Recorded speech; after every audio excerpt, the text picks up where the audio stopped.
ప్రముఖ కాలీవుడ్ నటుడు డానియల్ బాలాజీ కన్నుమూశారు. మార్చి 29న రాత్రి గుండెపోటుతో మృతి చెందారు.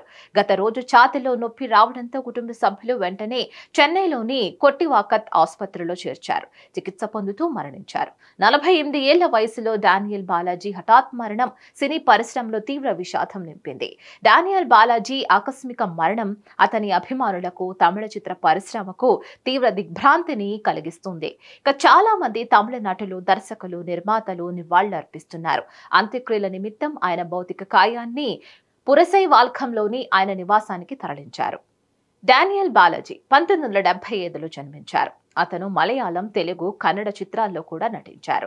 మొత్తం 50కి పైగా సినిమాలు చేయగా చిత్రాల్లో ఎక్కువగా విలన్ రోల్స్ చేశారు.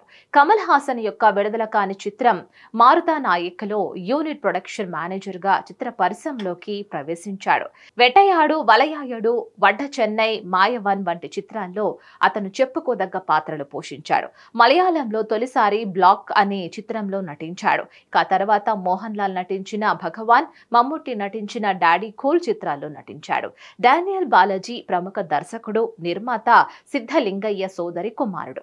చెన్నైలోని తారామణి ఫిల్మ్ ఇన్స్టిట్యూట్ లో డైరెక్షన్ కోర్స్ పూర్తి చేసిన బాలాజీ టెలివిజన్ సీరియల్స్ లో కూడా నటించారు.